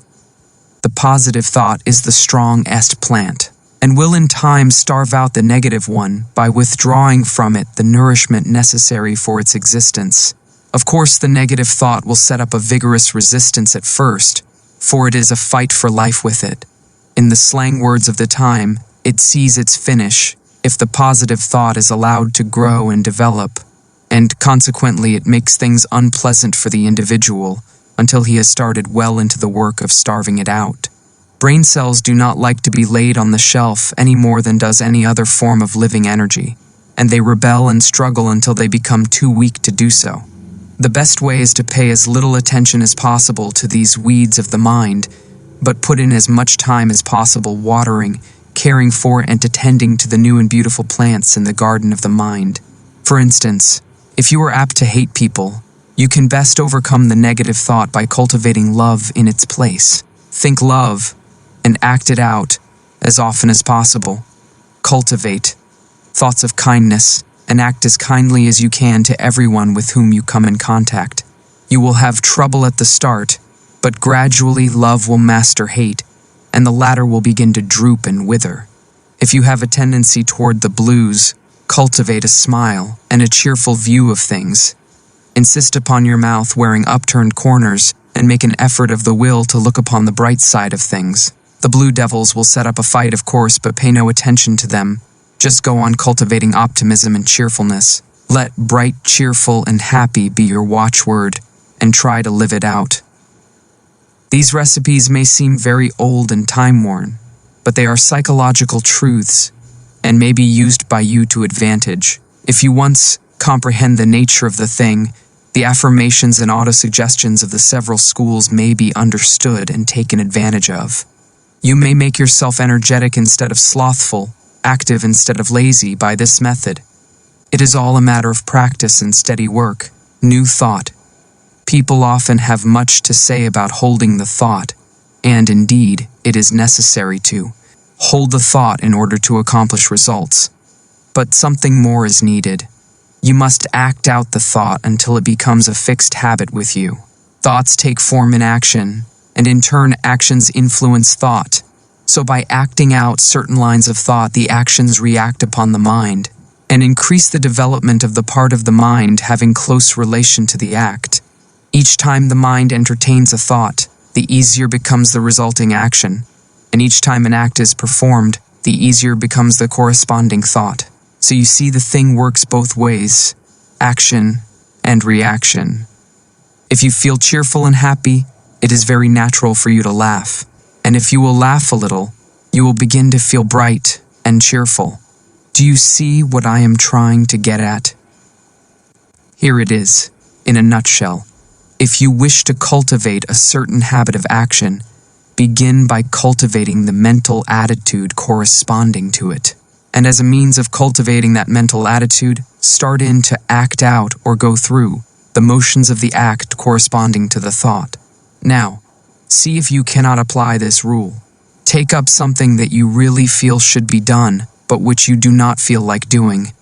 Cultivate the thought leading up to it. Say to yourself, I like to do so and so, and then go through the motions and act out the thought that you like to do the thing. Take an interest in the doing, study out the best way to do it, put brains into it, take a pride in it, and you will find yourself doing the thing with a considerable amount of pleasure and interest. You will have cultivated a new habit. If you prefer trying it on some mental trait of which you wish to be rid, it will work the same way. Start in to cultivate the opposite trait, and think it out and act it out for all you are worth. Then watch the change that will come over you.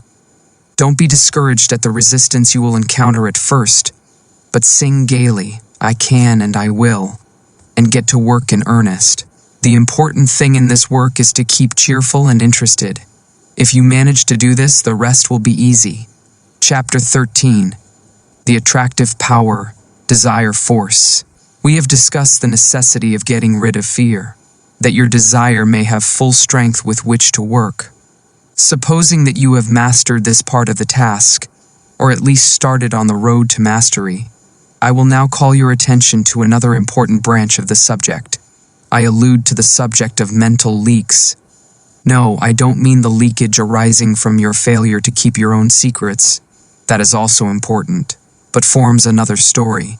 The leakage I am now referring to is that occasioned by the habit of having the attention attracted to and distracted by every passing fancy. In order to attain a thing, it is necessary that the mind should fall in love with it and be conscious of its existence, almost to the exclusion of everything else. You must get in love with the thing you wish to attain, just as much as you would if you were to meet the girl or man you wish to marry. I do not mean that you should become a monomaniac upon the subject, and should lose all interest in everything else in the world. That won't do, for the mind must have recreation and change. But I do mean that you must be so set upon the desired thing that all else will seem of secondary importance.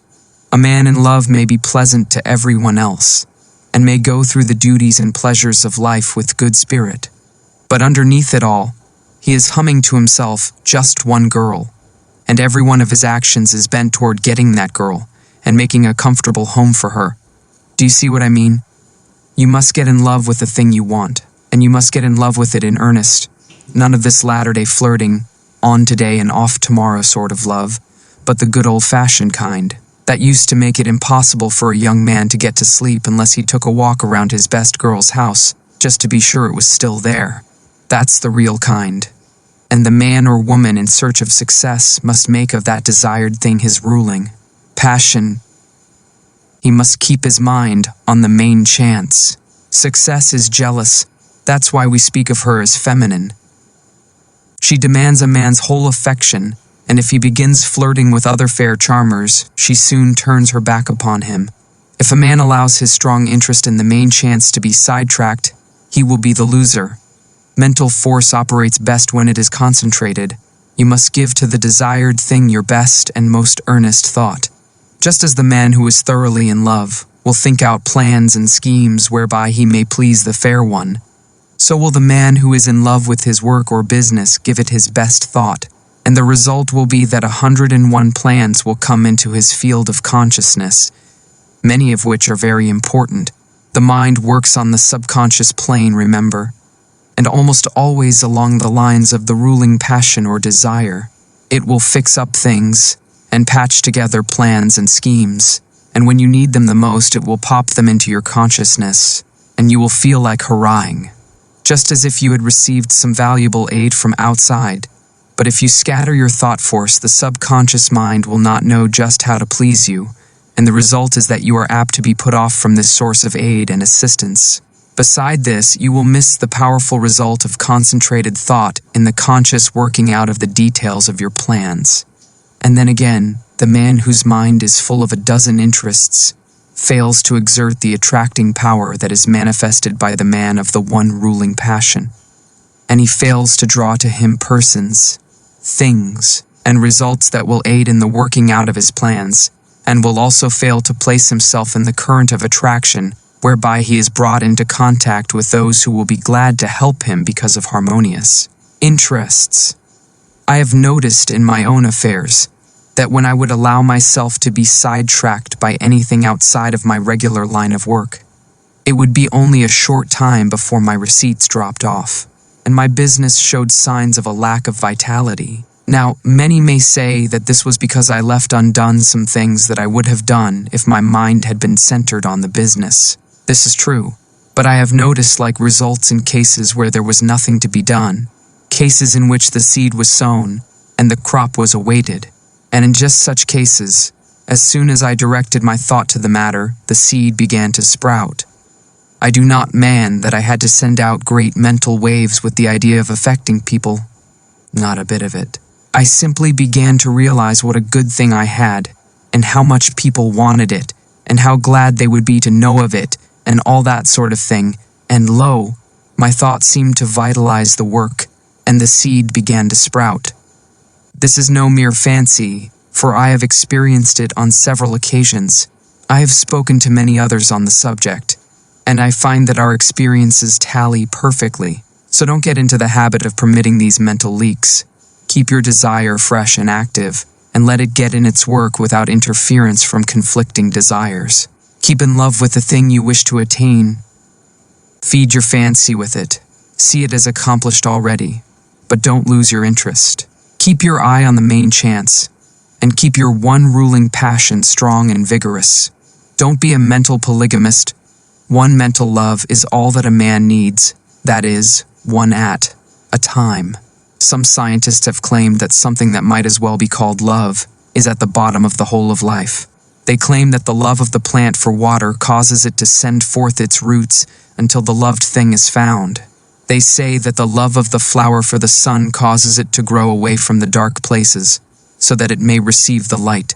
The so-called chemical affinities are really a form of love, and desire is a manifestation of this universal life love. So I am not using a mere figure of speech when I tell you that you must love the thing you wish to attain. Nothing but intense love will enable you to surmount the many obstacles placed in your path. Nothing but that love will enable you to bear the burdens of the task. The more desire you have for a thing, the more you love it, and the more you love it, the greater will be the attractive force exerted toward its attainment, both within yourself and outside of you. So love but one thing at a time. Don't be a mental Mormon. Chapter 14. The Great Dynamic Forces. You have noticed the difference between the successful and strong men in any walk of life, and the unsuccessful weak men around them.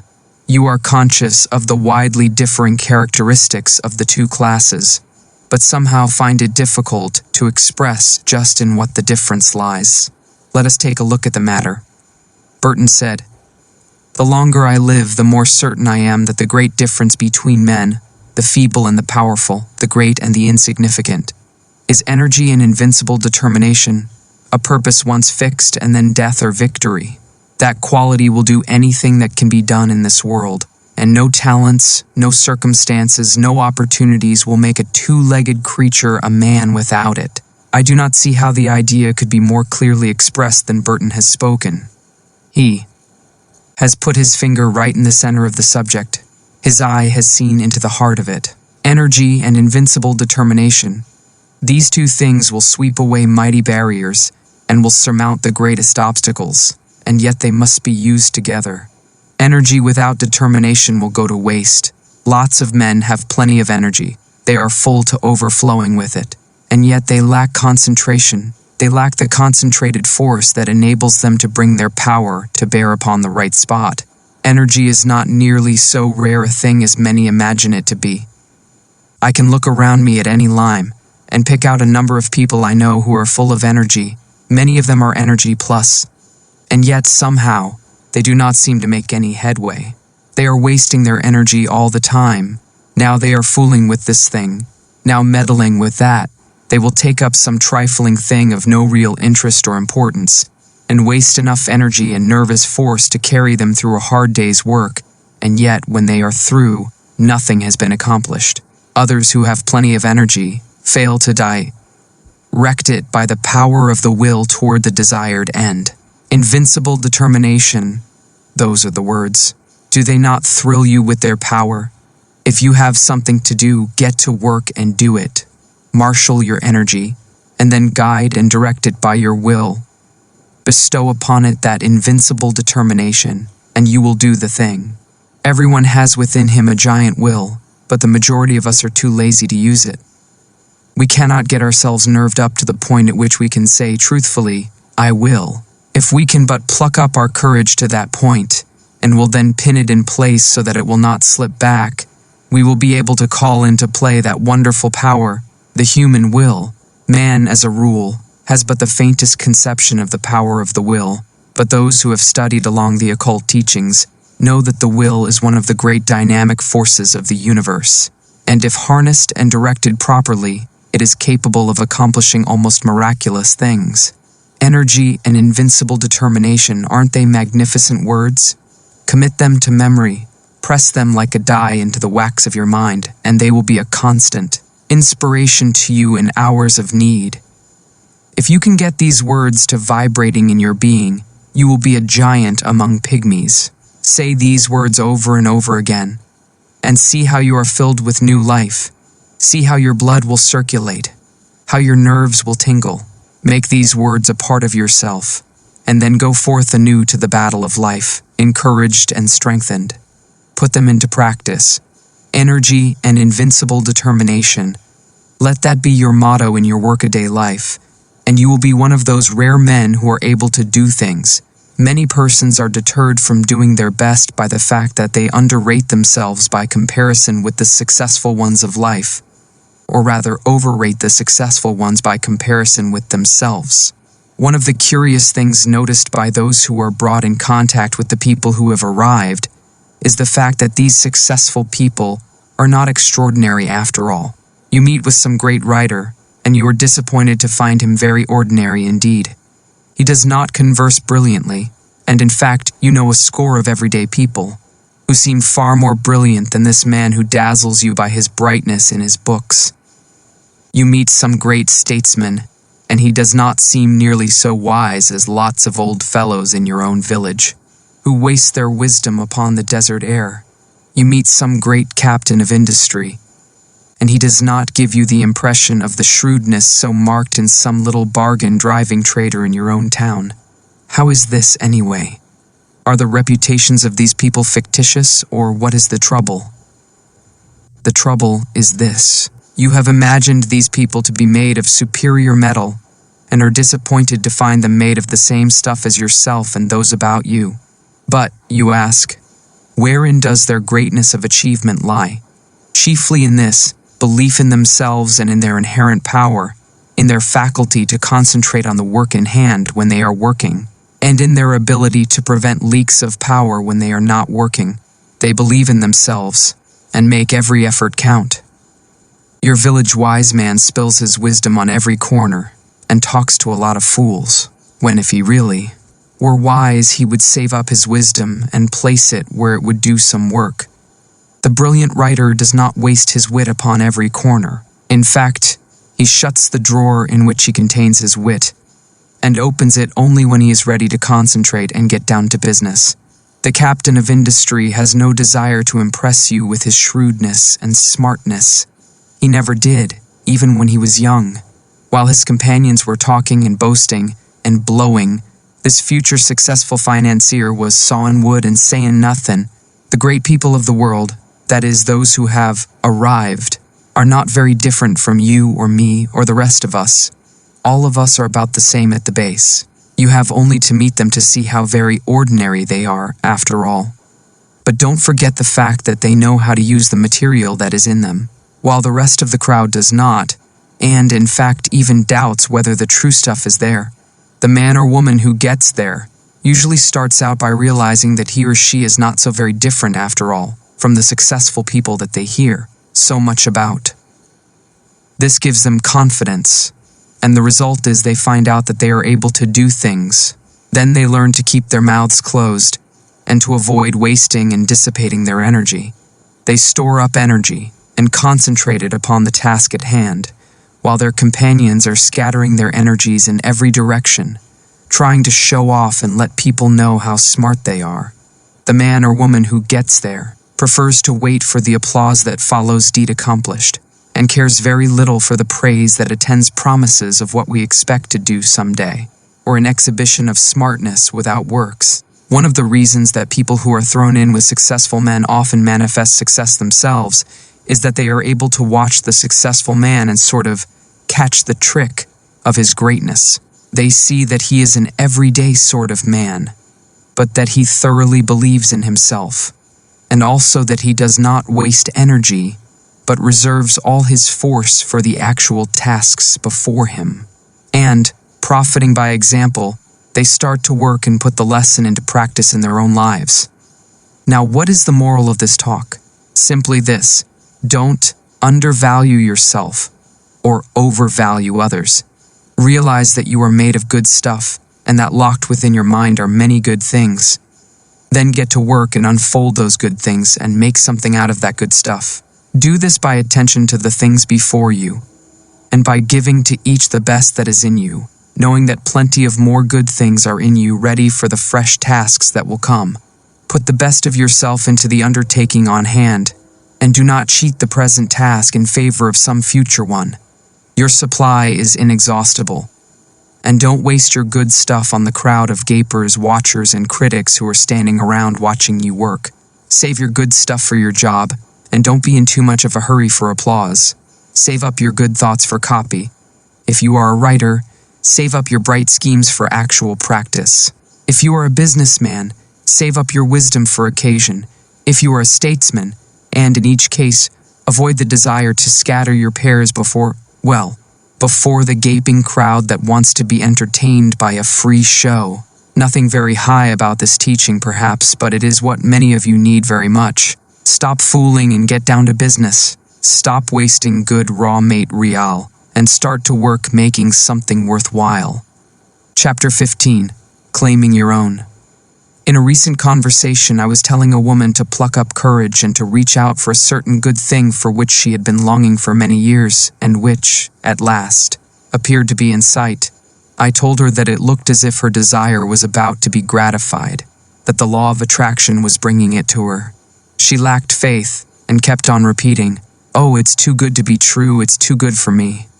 She had not emerged from the worm of the dust stage, and although she was in sight of the promised land, she refused to enter it because it was too good for her. One think I succeeded in putting sufficient ginger into her to enable her to claim her own, for the last reports indicate that she is taking possession. But that is not what I wish to tell you. I want to call your attention to the fact that nothing is too good for you, no matter how great the thing may be, no matter how undeserving you may seem to be. You are entitled to the best there is, for it is your direct inheritance. So don't be afraid to ask, demand, and take. The good things of the world are not the portion of any favored sons. They belong to all, but they come only to those who are wise enough to recognize that the good things are theirs by right, and who are sufficiently courageous to reach out for them. Many good things are lost for want of the asking. Many splendid things are lost to you because of your feeling that you are unworthy of them. Many great things are lost to you because you lack the confidence and courage to demand and take possession of them. None but the brave deserves the fair, says the old adage. And the rule is true in all lines of human effort. If you keep on repeating that you are unworthy of the good thing, that it is too good for you, the law will be apt to take you at your word and believe what you say. That's a peculiar thing about the law. It believes what you say. It takes you in earnest. So beware what you say to it, for it will be apt to give credence. Say to it that you are worthy of the best there is, and that there is nothing too good for you, and you will be likely to have the law take you in earnest and say, "I guess he is right. I'm going to give him the whole bake shop if he wants it. He knows his rights, and what's the use of trying to deny it to him?" But if you say, "Oh, it's too good for me," the law will probably say, "Well, I wouldn't wonder but that is so. Surely he ought to know, and it isn't for me to contradict him." And so it goes. Why should anything be too good for you? Did you ever stop to think just what you are? You are a manifestation of the whole thing, and have a perfect right to all there is. Or, if you prefer it this way, you are a child of the infinite, and are heir to it all. You are telling the truth in either statement, or both. At any rate, no matter for what you ask, you are merely demanding your own. And the more in earnest you are about demanding it, the more confident you are of receiving it, the more will you use in reaching out for it, the surer you will be to obtain it. Strong desire, confident expectation, courage, inaction, these things bring to you your own. But before you put these forces into effect, you must awaken to a realization that you are merely asking for your own, and not for something to which you have no right or claim. So long as there exists in your mind the last sneaking bit of doubt as to your right to the things you want, you will be setting up a resistance to the operation of the law. You may demand as vigorously as you please, but you will lack the courage to act if you have a lingering doubt of your right to the thing you want. If you persist in regarding the desired thing as if it belonged to another, instead of to yourself, you will be placing yourself in the position of the covetous or envious man, or even in the position of a tempted thief. In such a case, your mind will revolt at proceeding with the work, for it instinctively will recoil from the idea of taking what is not your own. The mind is honest, but when you realize that the best the universe holds belongs to you as a divine heir, and that there is enough for all without your robbing anyone else, then the friction is removed, and the barrier broken down, and the law proceeds to do its work. I do not believe in this humble business. This meek and lowly attitude does not appeal to me. There is no sense in it at all. The idea of making a virtue of such things, when man is the heir of the universe and is entitled to whatever he needs for his growth, happiness, and satisfaction. I do not mean that one should assume a blustering and domineering attitude of mind. That is also absurd, for true strength does not so exhibit itself. The blusterer is a self-confessed weakling. He blusters to disguise his weakness. The truly strong man is calm, self-contained, and carries with him a consciousness of strength which renders unnecessary the bluster and fuss of assumed strength. But get away from this hypnotism of humility, this meek and lowly attitude of mind. Remember the horrible example of Uriah Heep, and beware of imitating him. Throw back you head, and look the world square in the face. There's nothing to be afraid of. The world is apt to be as much afraid of you as ye are of it anyway. Be a man or woman, and not a crawling thing. And this applies to your mental attitude, as well as to your outward demeanor. Stop this crawling in your mind. See yourself as standing erect and facing life without fear, and you will gradually grow into your ideal. There is nothing that is too good for you, not a thing. The best there is not beginning to be good enough for you, for there are still better things ahead. The best gift that the world has to offer is a mere bauble compared to the great things in the cosmos that await your coming of age. So don't be afraid to reach out for these playthings of life, these baubles of this plane of consciousness. Reach out for them, grab a whole fistful, play with them until you're tired. That's what they are made for anyway. They are made for our express use, not to look at, but to be played with, if you desire. Help yourself. There's a whole shop full of these toys awaiting your desire, demand, and taking. Don't be bashful. Don't let me hear any more of this silly talk about things being too good for you. Pshaw. You have been like the emperor's little son, thinking that the tin soldiers and toy drum were far too good for him and refusing to reach out for them. But you don't find this trouble with children as a rule. They instinctively recognize that nothing is too good for them. They want all that is in sight to play with, and they seem to feel that the things are theirs by right. And that is the condition of mind that we seekers after the divine adventure must cultivate. Unless we become as little children, we cannot enter the kingdom of heaven. The things we see around us are the playthings of the kindergarten of God, playthings which we use in our game tasks. Help yourself to them. Ask for them without bashfulness. Demand as many as you can make use of. They are yours. And if you don't see just what you want, ask for it. There's a big reserve stock on the shelves and in the closets. Play, play, play, to your heart's content. Learn to weave mats, to build houses with the blocks, to stitch outlines on the squares. Play the game through and play it well, and demand all the proper materials for the play. Don't be bashful. There's enough to go round. But remember this. While all this be true, the best things are still only game things, toys, blocks, mats, cubes, and all the rest. Useful, most useful for the learning of the lessons, pleasant, most pleasant with which to play, and desirable, most desirable for these poses. Get all the fun and profit out of the use of things that is possible. Throw yourself heartily into the game and play it out. It is good. But here's the thing to remember. Never lose sight of the fact that these good things are but playthings, part of the game, and you must be perfectly willing to lay them aside when the time comes to pass into the next class, and not cry and mourn because you must leave your playthings behind you.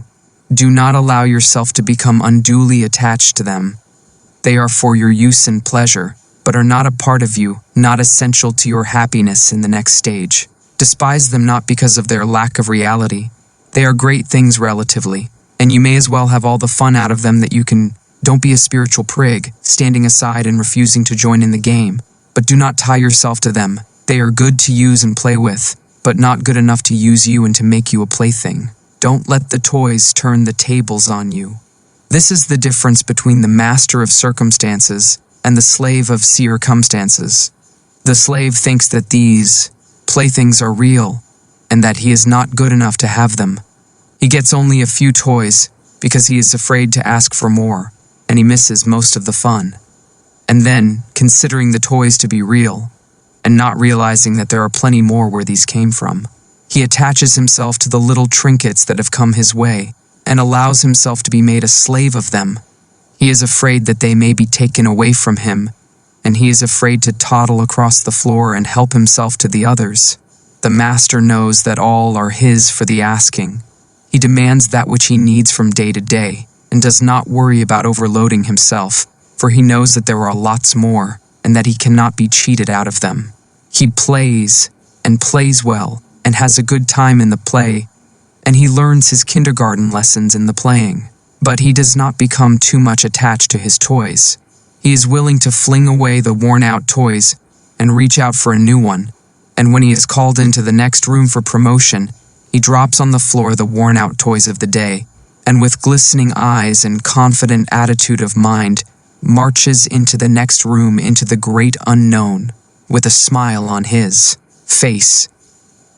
He is not afraid, for he hears the voice of the teacher, and knows that she is there waiting for him, in that great next room. Chapter 16. Law, not chance.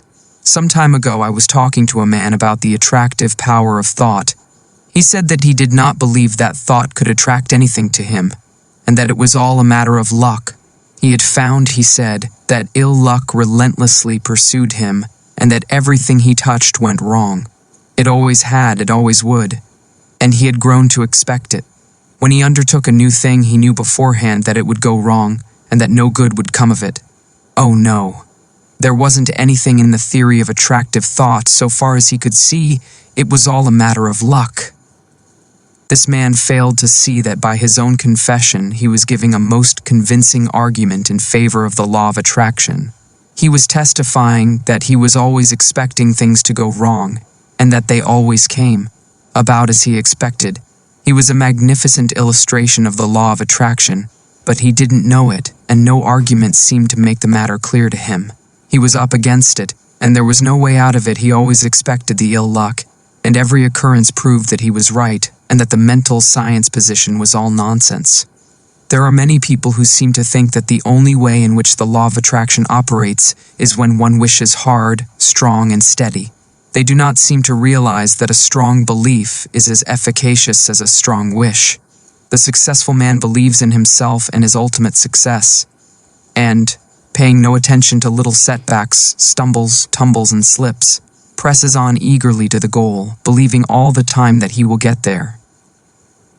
His views and aims may alter as he progresses, and he may change his plans or have them changed for him, but all the time he knows in his heart that he will eventually get there. He is not steadily wishing he may get there. He simply feels and believes it, and thereby sets to operation the strongest forces known in the world of thought. The man who just as steadily believes he is going to fail will invariably fail. How could he help it? There is no special miracle about it. Everything he does, thinks, and says is tinctured with the thought of failure. Other people catch his spirit and fail to trust him or his ability, which occurrences he in turn sets down as but other exhibitions of his ill luck, instead of ascribing them to his belief and expectation of failure. He is suggesting failure to himself all the time, and he invariably takes on the effect of the auto-suggestion. Then, again, he, by his negative thoughts, shuts up that portion of his mind from which should come the ideas and plans conducive to success, and which do come to the man who is expecting success because he believes in it. A state of discouragement is not the one in which bright ideas come to us. It is only when we are enthused and hopeful that our minds work out the bright ideas which we may turn to account. Men instinctively feel the atmosphere of failure hovering around certain of their fellows, and on the other hand recognize something about others which leads them to say, when they hear of a temporary mishap, befalling such a one, "Oh, he'll come out all right somehow, you can't down him." It is the atmosphere caused by the prevailing mental attitude. Clear up your mental atmosphere. There is no such thing as chance. Law maintains everywhere, and all that happens because of the operation of law. You cannot name the simplest thing that ever occurred by chance. Try it, and then run the thing down to a final analysis, and you will see it as the result of law. It is as plain as mathematics. Plan and purpose, cause and effect. From the movements of worlds to the growth of the grain of mustard seed, all the result of law. The fall of the stone down the mountainside is not chance.